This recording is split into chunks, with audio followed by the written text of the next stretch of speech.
여러분 안녕하십니까? 오늘부터 코로나19 사회적 거리두기 조치가 대부분 해제됐습니다. 사적 모임 인원 제한이 사라지고 식당과 카페 등 모든 시설의 24시간 영업이 가능해졌는데요.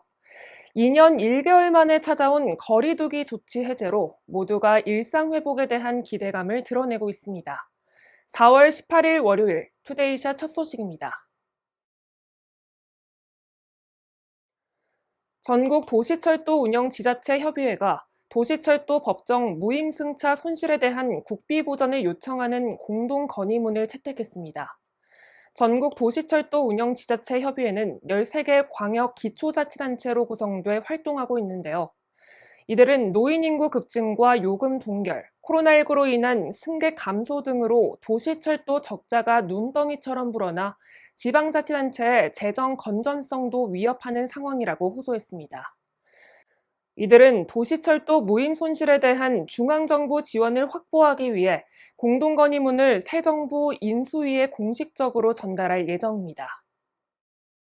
직장인들뿐만 아니라 아이들에게도 가장 설레는 시간은 점심시간이 아닐까 싶은데요. 광명 철산초등학교는 학생들이 투표로 직접 급식 메뉴를 선정하는 진정한 학생자치 실현의 행보를 보여 눈길을 끌었습니다.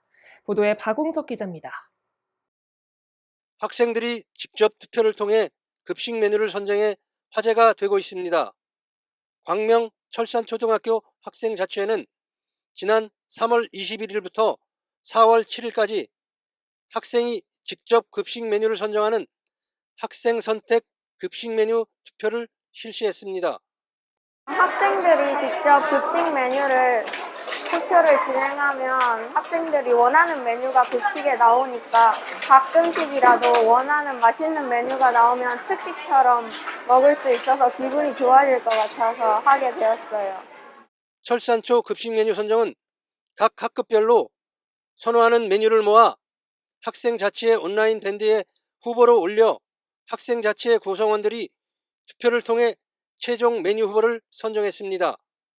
각 음식군별로 2개씩 최종 메뉴 후보를 선정했으며 학생자치회는 투표판을 만들어 급식실 통로에 설치해 4월 6일부터 이틀간 전교생을 대상으로 투표를 진행했습니다.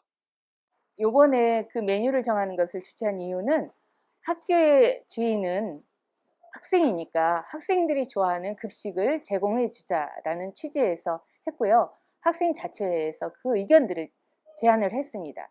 그래서 학생들이 스스로 만들고 참여를 해서 결정이 된 것입니다. 투표 결과 일품류에는 자장면, 국류에는 설탕과 소면, 반찬류에는 뿌링클 치킨, 디저트류에는 아이스크림이 선정됐습니다. 급식 메뉴 선택은 투표 기획부터 결산까지 학생자치회가 주도적으로 이끌었습니다. 광명 철산초등학교 학생들이 투표로 급식 메뉴를 직접 선정했습니다. 학생들이 선정한 급식 메뉴는 5월 중 식탁에 오를 예정입니다. 일간경기TV 박웅석입니다. 수원시가 오늘 옛 국립축산과학원에 있던 반송 한 그루를 오는 8월에 준공 예정인 시 최초 민간공원, 영흥공원으로 이식했습니다. 반송은 국립축산과학원이 수원시로 이전하고 이듬해인 1970년 당시 국무총리였던 정일권 총리가 방문했을 때 심은 기념 식수입니다.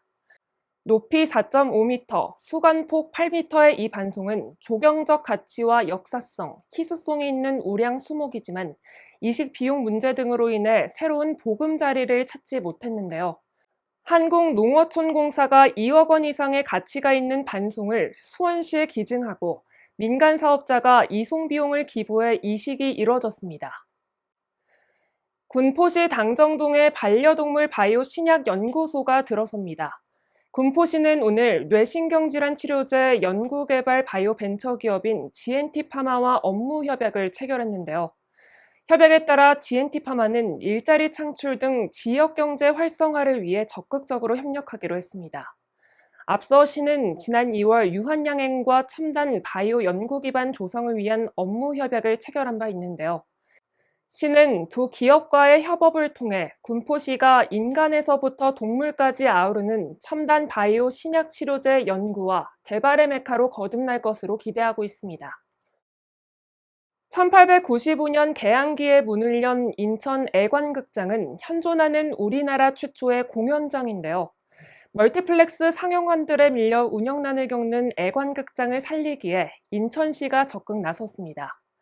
인천시는 오늘 인천영상위원회 등 3개 기관과 애관극장 보존과 활용을 위한 업무 협약을 체결했는데요.